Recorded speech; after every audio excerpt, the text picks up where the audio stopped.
किसान आज खुशी खुशी घर लौट चुका है। सारी चीजें नॉर्मल हो चुकी हैं। लेकिन जो हम आपको बताने जा रहे हैं उसके बाद किसानों को बहुत बड़ा झटका लगने वाला है। जी हाँ, केंद्रीय मंत्री नरेंद्र सिंह तोमर जी ने जो बात कही है वो किसी भी किसान को पसंद नहीं आएगी। उन्होंने कहा है, एक कदम पीछे हटाया है फिर आगे भी बढ़ाएंगे। क्या किसान बिल वापस सिर्फ इलेक्शन जीतने के लिए लिया गया था? नरेंद्र सिंह ने कहा, तीनों किसान रूल आएंगे वापस, जिनके बाद किसानों को मिलेगी राहत।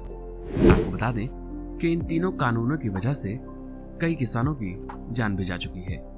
इसके बावजूद क्या यह सरकार फिर से ये रूल वापस लाएगी?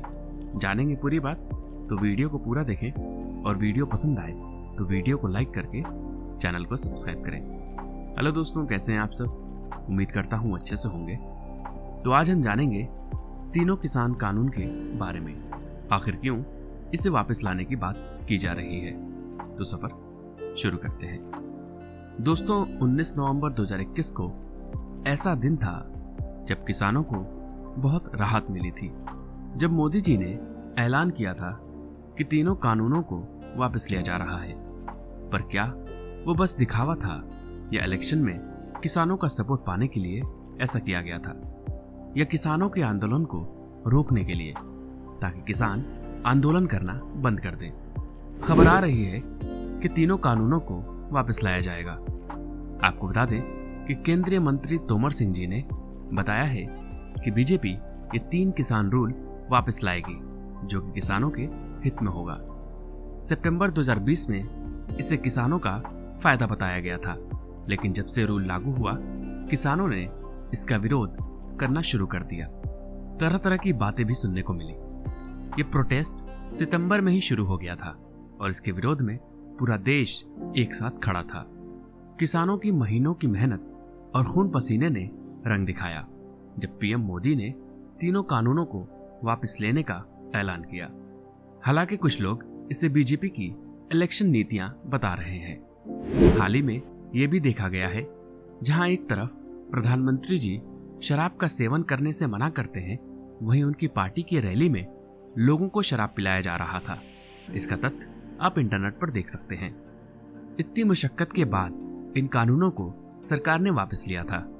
अब यह खबर किसानों के बीच खलबली मचा रही है, क्योंकि ये रूल वापस आने वाला है। तोमर जी ने कहा कि 70 साल के बाद एक ऐसा रूल आया जिसमें किसानों को कारोबार करने में आसानी होगी, लेकिन कुछ लोगों के विरोध के बाद इस कानून को वापस लेना पड़ा था, जिससे सरकार को बहुत ठेस पहुंची थी। पर इसी के साथ इसे सरकार का पंजाब और उत्तर प्रदेश के इलेक्शन के लिए सबसे बड़ा दांव बताया जा रहा है। आपको बता दें कि सितंबर 2020 से ये कानून नवंबर 2021 तक रहा। इस बीच किसानों का आंदोलन भी जारी रहा। इस आंदोलन में कुल 700 किसानों की जान गई, जिनके परिवार आज भी सरकार से विनती करते हैं कि उन्हें कुछ सहायता सरकार द्वारा दिया जाए, ताकि घर गृहस्थी और बच्चों की पढ़ाई चलती रहे। इस आंदोलन की शुरुआत पंजाब से हुई थी, जिसमें किसानों ने दिल्ली चलो आंदोलन शुरू किया था। इसमें कई जगहों से किसान शामिल हुए थे, जिसमें दिल्ली, हरियाणा, उत्तर प्रदेश और राजस्थान के कई किसानों ने मिलकर आंदोलन को 378 दिनों तक जारी रखा था।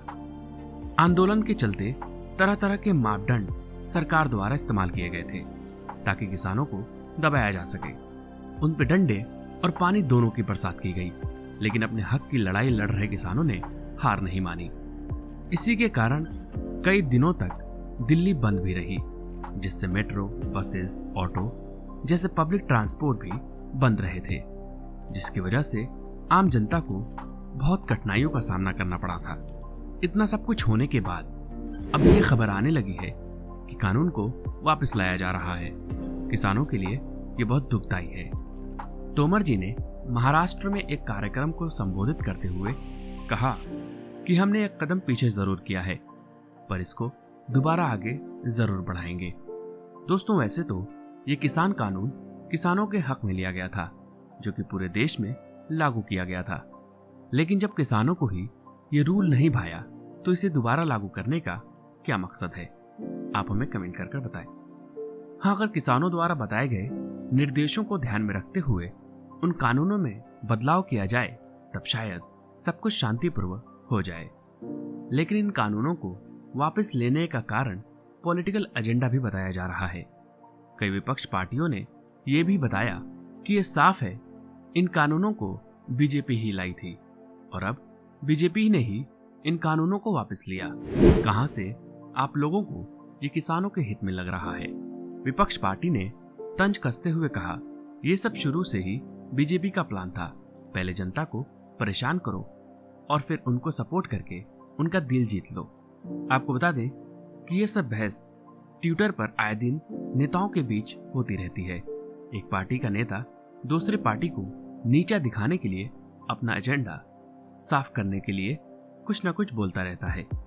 लेकिन हमारी समझदारी इसी में है कि हम अपने शिक्षा का इस्तेमाल करते हुए किसी भी नेता को उसके डेवलपमेंट मेरिट पर ही चुने। इन कानूनों के मुताबिक एक ऐसा इकोसिस्टम बनाया जाता जिसमें किसान अपनी मनचाही जगहों पर फसल बेच सकता था। इंटर स्टेट और इंट्रा स्टेट कारोबार बिना किसी परेशानी के कर सकता था। इलेक्ट्रॉनिक ट्रेड से भी अपनी फसल बेच सकता था। जिन राज्यों में किसानों के पास अच्छी फसल हो उनको अच्छी कीमत मिलती, पर जिन किसानों के पास अच्छी फसल नहीं होती उनको फसल में लगने वाली सामग्री कम दाम पर उपलब्ध कराई जाती। अब सवाल ये है कि इसमें किसानों को क्या आपत्ति थी? किसानों का कहना था कि उनको मंडियों से ज्यादा अच्छी कीमत मिलती है और मंडियों में फसल बेचने से ही उसका दाम रेगुलेट होता है। पर अब जब मंडियों को ही हटा दिया गया है तो किसान को सरकार के बताए दामों पे फसल बेचनी पड़ेगी, जिसमें किसानों को एमएसपी नहीं मिल रहा था, जिससे किसानों को बहुत नुकसान होता। अब बात करते हैं the farmers agreement of price insurance and farm service rule 2020। इसमें यह था कि किसान किसी भी कंपनी के साथ मिलकर उसको अपनी फसल बेच सकेगा, जिससे किसानों को दूर नहीं जाना पड़ेगा, तथा इनके बीच एक एग्रीमेंट होता जिसके मुताबिक फसल की ग्रोथ के ऊपर रकम तय किया जाता और अगर एमएसपी नहीं हो पाती तो भी किसानों को कुछ रकम दिया जाता। इसमें एडवांटेज और बोनस देने की भी बात लिखी थी। आपको बता दें, इस रूल में कीमत तय करने की बात तो लिखी थी, पर यह नहीं लिखा था कि तय किस आधार पर किया जाएगा, जिससे फसल की कीमतों में किसानों का शोषण किया जा सकता था। किसानों को डर था कि इसी के कारण कई किसान इनके पास फसल बेचेंगे और कई नहीं बेचेंगे, जिससे किसानों के बीच अनबन हो सकती है और संसाधन में कमी हो जाएगी। Essential commodity. इस कानून में किसानों को फूड स्टोरेज और तकनीकी मदद दी जाती। किसानों की एक परेशानी ये भी थी कि अगर वो ज्यादा समय तक फसल नहीं बेचेंगे तो बहुत सी फसल खराब हो जाती, जिससे उनको बहुत नुकसान झेलना पड़ता। फूड स्टोरेज की मदद से उनको इस परेशानी से छुटकारा मिल जाता।